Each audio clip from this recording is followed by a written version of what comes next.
எல்லோருக்கும் வணக்கம்.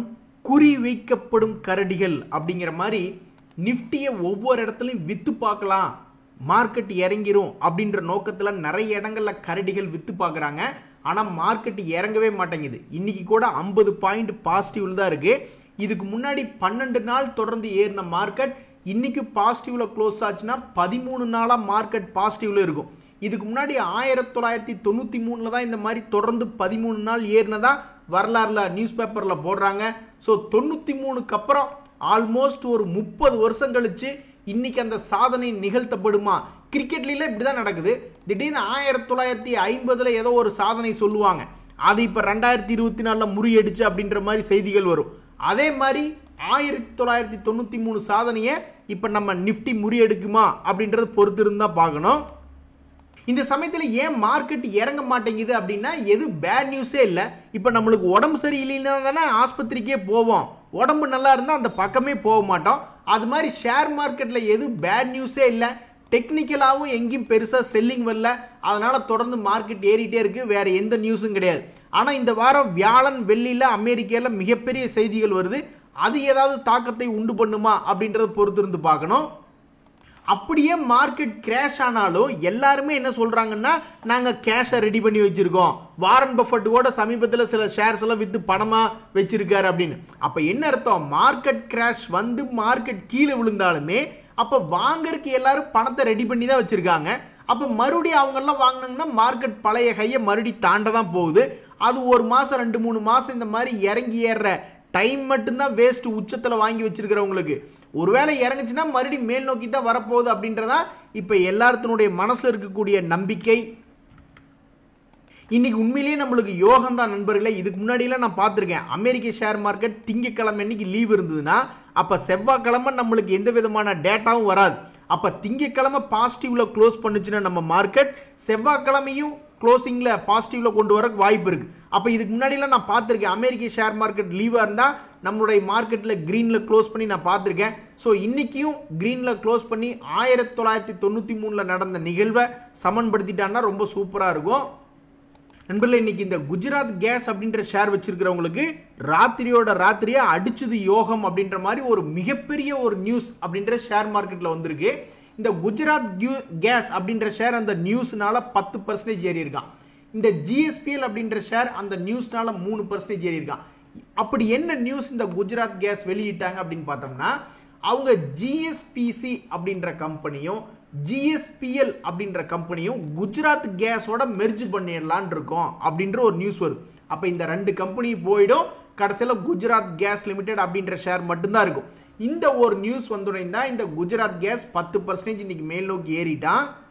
இதுல முக்கியமா கவனிக்க வேண்டியது என்னன்னா, இந்த ஸ்கீம் ஆஃப் அரேஞ்ச்மெண்ட்ல ஜிஎஸ்பிஎல் அப்படின்ற ஷேர் மார்க்கெட்ல ட்ரேட் ஆயிட்டு இருக்கு.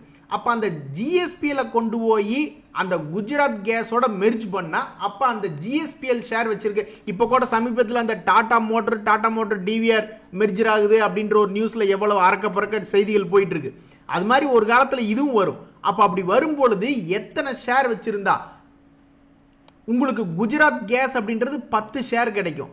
எவ்வளவு ஷேர் வச்சிருந்தா 13 ஷேர் ஜிஎஸ்பிஎல் அப்படின்றது வச்சிருந்தா அப்ப இதுல ஏதாவது ஆர்பிட்ரேஜ் ஆதாயம் கிடைக்குதா? டாடா மோட்டர் டிவிஆர் வச்சிருந்தவங்களுக்கு டாடா மோட்டர் கிடைக்கும் பொழுது ஒரு ஆர்பிட்ரேஜ் ஆதாயம் அப்படின்றது கிடைச்சது. அப்ப இவங்க சொல்ற கணக்குக்கு பார்த்தோம்னா இந்த தேதியில 13 ஷேர் ஜிஎஸ்பிஎல் அப்படின்ற ஒரு ஷேர் யாராவது ஒருத்தர் வச்சிருக்காங்கன்னு வச்சுங்களேன், ஒரு கணக்குக்கு சொல்றேன். அப்ப 13 ஷேர் கரண்ட் ரேட் 456 ரூபாய்னா இதை வாங்கறதுக்கு 5928 ரூபா கிடைக்குது. ஆனா அதே சமயம் என்னைக்காவது ஒரு நாள் டாடா மோட்டர் டிவிஆர் டாடா மோட்டரையும் மெர்ஜ் பண்றதுக்குள்ள நம்ம மண்டையை போட்டு குழப்பி விட்டாங்க அப்படின்ற மாதிரி எத்தனை நாள் ஆச்சு. அது மாதிரி இதுவும் எத்தனை நாள் ஆக போகுது அப்படின்றது தெரியல. பட் இருந்தாலும் இன்னைக்கு தேதியில ஆர்பிட்ரேஜ் பெனிஃபிட் இருக்கா? இன்னைக்கு தேதியில மெர்ஜர் ஆகுது அப்படின்னா அதனுடைய ஆர்பிட்ரேஜ் பெனிஃபிட் இருக்கா அப்படின்னா ஆல்மோஸ்ட் 10%. 6000 ரூபாய் அப்படின்ற பணத்தை போட்டோம்னா 10% அப்படின்ற மெர்ஜர் பெனிஃபிட் இருக்கு. ஸோ 1 வருஷத்துக்குள்ள மெர்ஜ் ஆகுதுன்னா பேங்க் வட்டி விட அதிகம் தான். 2 வருஷம் இழுத்துறாங்க, 3 வருஷம் இழுத்துறாங்கன்னா அப்ப இந்த ஆர்பிட்ரேஜ் பெனிஃபிட் அப்படின்றது காணாம தான் போகும். இது எந்த நாள்ல மெர்ஜ் ஆக போகுது அப்படின்றது உங்களுக்கு தெரிஞ்ச தெரியப்படுத்துங்க. நான் பார்த்தனால உங்களுக்கு சொல்றேன். இப்போதைக்கு அந்த தகவல் இல்லை நண்பர்களே. இனி வரக்கூடிய வாரங்கள்ல இந்த டேன்லா ஷேர் எப்படி இருக்கும்? இன்னைக்கு வாரத்தின் முதல் நாள், இன்னைக்கு ஒரு மாதிரி பாசிட்டிவா போனவன் அப்புறம் கொஞ்சம் இறங்கிட்டான். எதுக்காக இப்படி முதல் நாளே, இந்த மாசத்தின் முதல் நாளே பாசிட்டிவ்ல காமிச்சு அதுக்கப்புறம் ஒரு ஷேருக்கு ஆல்மோஸ்ட் ஒரு 40 ரூபாய்க்கு மேல 50 ரூபாய்க்கு மேல எதுக்காக இறக்கி மனசை வருத்தப்பட வச்சிருக்கான்னு தெரியல. பட் எனிவே இப்போதைக்கு கடந்த 6 மாசத்துல பார்க்கும் பொழுது ஒரு குறிப்பிட்ட சப்போர்ட் லெவல் அப்படின்றதுல ட்ரேட் ஆயிட்டு இருக்கான். அடுத்த 6 மாசத்துல மேல் நோக்கி வந்துச்சுன்னா ரொம்ப சந்தோஷம் தான். ஸோ டேன்லா அப்படின்ற ஷேர் மேல் நோக்கி ஏறி அதுக்கப்புறம் தொடர்ந்து சரிவடைஞ்சு ஒரு சப்போர்ட் லெவல்ல ட்ரேட் ஆயிட்டு இருக்கு 6 மாசம் சப்போர்ட் லெவல்ல. அதே மாதிரி இன்னைக்கு ஓப்பனிங்ல என்ன நடந்தது அப்படின்னு பாத்தீங்கன்னா, நிர்மலா சீதாராமன் அவர்கள் ஒரு நல்ல விஷயம் சொல்லியிருந்தாங்க. SJVN, ரயில்டெல், NHPC போன்ற பங்குகள்லாம் வந்து நவரத்னா கம்பெனியா மாத்திரம் அப்படின்ட்டு.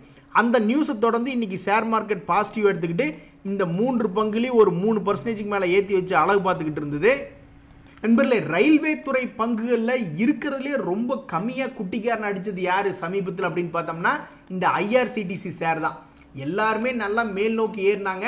ஆனா இந்த ஷேர் என்ன பண்ணா அப்படின்னு பாத்தீங்கன்னா 2022 சமயத்துல இருந்து ஒரு 50% இறங்கி அதுக்கப்புறம் அவனுடைய பழைய ஹை பக்கத்துல வந்தா அதுக்கப்புறம் மறுபடியும் அதுல செல்லிங் பிரஷர் அப்படின்றது வந்துருச்சு. ஸோ தற்சமயத்துக்கு இந்த ஷேர் ஏற்கனவே விழுந்த ஒரு சப்போர்ட் லெவல்ல வந்து விழுந்திருக்கு. மறுபடியும் இங்கிருந்து 1200 போவானா, ஒரு ஷேருக்கு 300 ரூபாய் ஏறுவானா அல்லது 300 ரூபாய் இறங்கி மறுபடியும் புதுசா வாங்குறதுக்கு ஒரு ஆப்பர்ச்சுனிட்டி தருவானா அப்படின்றது தெரியல. அதை பொறுத்து இருந்து தான் பார்த்துட்டு இருக்கணும். நண்பர்களே, யாராவது இந்த கைம்ஸ் அப்படின்ற ஷேர் வச்சிருக்கீங்களா? Krishna Institute of Medical sciences.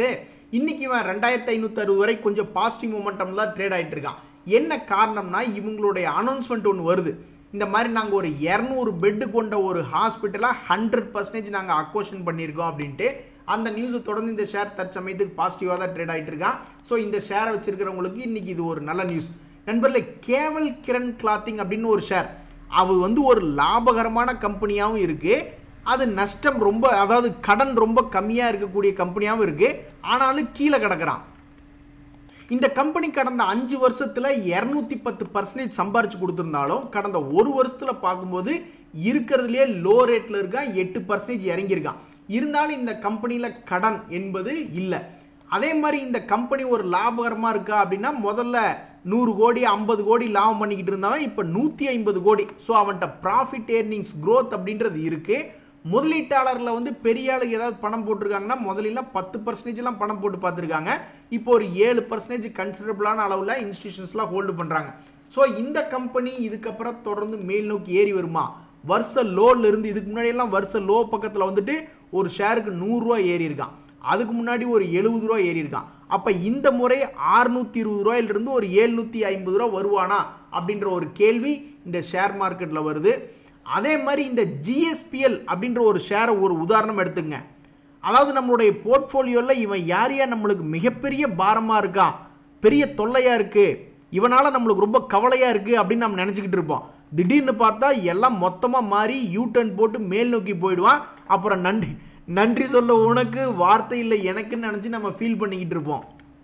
இங்க பாருங்க, அந்த GSPL ஷேரு எப்படி இறங்கி ஒரு மாதிரி இத்தனைக்கு கேப் டவுன் ஆனா ஒரு பேட் நியூஸ்னால அப்புறம் கீழே படுத்து கிடந்தா 275 சப்போர்ட் எடுத்தவன் திடீர்னு 455 போனா அப்புறம் நம்ம பாட்டு பாட மாட்டோமா? கட்டாயம் பாட்டு பாடி இருப்போம். ஸோ நம்மளுடைய போர்ட்போலியோல எவனோ ஒருத்தர் நம்மளை தொந்தரவு பண்ணிக்கிட்டு இருப்பான், அவனை பிடிச்சி நம்ம கண்டபடி பேசிக்கிட்டு இருப்போம். அப்புறம் திடீர்னு என்னைக்காவது ஒரு நாள் இப்படி பல்ல காட்டிட்டு மேலே வந்து நம்மளை சந்தோஷப்படுத்திடுவானுங்க. எம்புருசனும் கச்சேரிக்கு போறான் அப்படிங்கிற கதையை வர வர பைபேக் எல்லாம் வந்து ரொம்பவுமே பிரீமியத்தில் வரமாட்டேங்குது. சில பேர் 100% பிரீமியத்தில் பைபேக் பண்றாங்க, சில பேர் 20% பண்றாங்க, சில பேர் வந்து 5% கூட பிரீமியத்தில் இல்லை.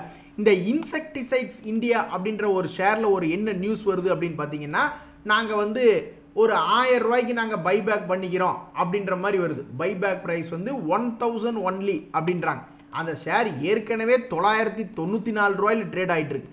இந்த மாதிரி வெறும் 6 ரூபா அப்படின்ற லெவல்ல பிரீமியம் வச்சு பைபேக் பண்றா அப்படின்ற ஒரு நியூஸ் வந்த உடனே அட போயா கும்பா குட்டி அப்படின்னு சொல்லிட்டு அந்த ஷேரை பிடிச்சி 5% கிராஷ் பண்ணி விட்டாங்க. ஒருத்தன் அழகாவும் இருந்து நல்லா சம்பாதிக்கிற மாதிரி இருந்தா அவனை கும்பிடு போட்டு கல்யாணம் பண்ணிக்கணும் அப்படின்ற ஒரு வசனம் இருக்கு.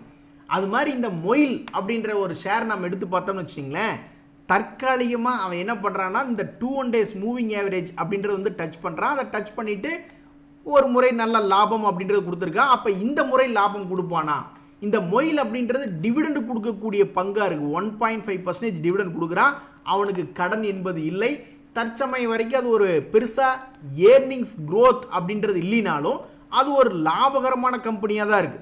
ஆல்மோஸ்ட் 300 கோடி எல்லாம் லாபம் அப்படின்றது செஞ்சு கொண்டிருக்கக்கூடிய கம்பெனி.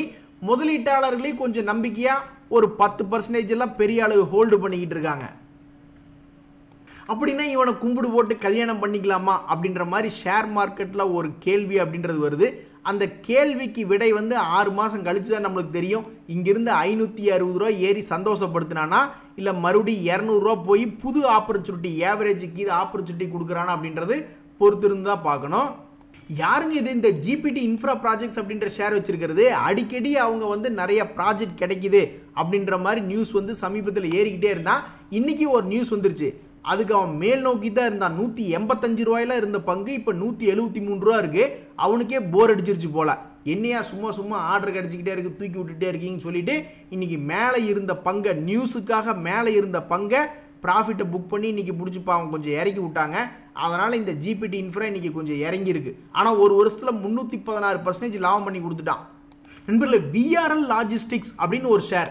இந்த ஷேரை எதுக்கு விடாப்படியா பிடிச்சி வச்சிருக்காங்க? அதாவது இந்த ஷேர் இப்ப லோ ரேட்ல இருக்கு. 800 ரூபா இருந்த பங்கு சரிவடைந்து 500 ரூபா 550 ரூபா ரேஞ்சில் ட்ரேட் ஆகிட்டு இருக்கு. இதுக்கு முக்கிய காரணம் அவங்களுடைய ப்ராஃபிட் திடீர்னு கும்பா பாடினது தான். ஆனாலும் பாருங்க, இந்த டிஐஸ் வந்து ஏதோ ஒரு நம்பிக்கையில் இன்னும் ஹோல்டு பண்ணிக்கிட்டே இருக்காங்க. 25% ஹோல்டு பண்ணிட்டு வந்துட்டு இருக்காங்க. என்ன நம்பிக்கைன்னு தெரியல. அதுல ரொம்பவுமே அதிகமா வேற வழி இல்லை. அவங்களுடைய செக்டர் தீமே HDFC டிரான்ஸ்போர்ட்டேஷன் அண்ட் லாஜிஸ்டிக்ஸ் அப்படின்ற ஒரு மியூச்சுவல் ஃபண்டெல்லாம் 8.5% இந்த ஷேர்ல ஹோல்டு பண்ணிக்கிட்டு இருக்காங்க. ஆனா திடீர்னு இவன் எல்லாத்தையும் குப்புறப்படுத்தி விட்டான். ஏன்னா ப்ராஃபிட் ஏர்னிங்ஸ் growth அப்படின்றது திடீர்னு டிராஸ்டிக்கா கீழே போயிடுச்சு. அதனாலதான் இந்த ஷேரை பிடிச்சி கீழே இறக்கி விட்டுருக்காங்க. இனிமேல் மேல் நோக்கி வருமா? 550 ரூபாயிலிருந்து ஒரு 800 ரூபா வருமா அப்படின்ற கேள்விதான் இப்ப ஷேர் மார்க்கெட்ல போய்கிட்டு இருக்கு. நண்பர்களே, இன்னைக்கு குஜராத் அப்படின்ற பேரை பார்த்தாவே ஏத்திடுவேன் அப்படின்ற மாதிரி இருக்காங்களே என்னன்னு தெரியல. ஏன்னா இந்த குஜராத் கேஸ் சம்பந்தப்பட்ட மிக முக்கியமான செய்தி ஷேர் மார்க்கெட்ல ஓடிட்டு இருக்கு. இதுல இந்த கெயில் அப்படின்ற ஒரு ஷேர் பாத்தீங்கன்னு வச்சுங்களேன், குஜராத் அம்புஜா எக்ஸ்போர்ட் அப்படின்ற ஷேர்லாம் நல்ல லாபம் பண்ணி கொடுத்த கம்பெனி தான். இதுக்கு முன்னாடி பாத்தீங்கன்னா அவன் அழகிய ட்ரெண்டிங் கிளியை ஏறி இறங்கி சம்பாரிச்சு கொடுத்துருக்கான். இப்போ இந்த ட்ரெண்டிங் கிளி மறுபடியும் 120 ரூபாயில சப்போர்ட் எடுத்து 200 ரூபாய் போகுமா அடுத்த 6 மாசத்துல அப்படின்ற ஒரு கேள்வி வருது. அதே மாதிரி இன்னைக்கு ஷேர் மார்க்கெட்ல இன்னொரு முக்கியமான நியூஸ் என்னன்னா, இந்த டாடா மோட்டர் டிவிஆரை எடுத்துக்கிட்டு டாடா மோட்டரை எப்ப நம்ம போர்ட்போலியோல தருவாங்க அப்படின்னு பார்த்துட்டு இருக்கக்கூடிய இந்த நேரத்தில் அவங்களுடைய கமிட்டி அப்ரூவ் பண்ணிட்டாங்க. ஸோ இது அப்ரூவ்டு அப்படின்ற மாதிரி தான் இருக்கு. டிமேட்ல கிரெடிட்டட் அப்படின்ற பேர் நான் பார்க்கல. ஸோ உங்களுடைய டிமேட்ல வந்துடுச்சா? இன்னைக்கு செப்டம்பர் 1ஆம் தேதி நேத்தே வந்துடுச்சா இல்லை இன்னைக்கு இது வந்திருக்கா அப்படின்ற மாதிரி செக் பண்ணி பார்த்துட்டு சொன்னீங்கன்னா, நிறைய பேர் டாடா மோட்டர் டிவிஆர் வச்சிருந்தவங்க டாடா மோட்டர் டிவிஆருக்கான டாடா மோட்டர் வரலின்னு குழம்பிக்கிட்டு இருந்தாங்க. அவங்களுக்கு ஒரு உதவியா இருக்கும். அதே மாதிரி சீமெண்ட்ஸ்ல ஒரு செய்தி என்ன அப்படின்ற மாதிரி பார்த்துக்கிட்டு இருந்தேன்னா, இன்கம் டேக்ஸ்ல இருந்து அவங்களுக்கு ஒரு ஆர்டர் வந்திருக்கு. 29.40 கோடி முன்ன பின்ன இருக்கு, டிமாண்ட் நீங்க கட்டுங்க அப்படின்ற மாதிரி ஒரு டிமாண்ட் நோட்டீஸ் வந்திருக்கிறதா இந்த செய்தி ஒன்று பார்த்துக்கிட்டு இருந்தேன். பட் அதுல எதுவும் பெருசா இம்பாக்ட் இல்லை. இன்றைய தகவல் அனைத்து உங்களுக்கு உதவியா இருந்ததுன்னா எனக்கு சந்தோஷம் தான். ரொம்ப நன்றி, வணக்கம்.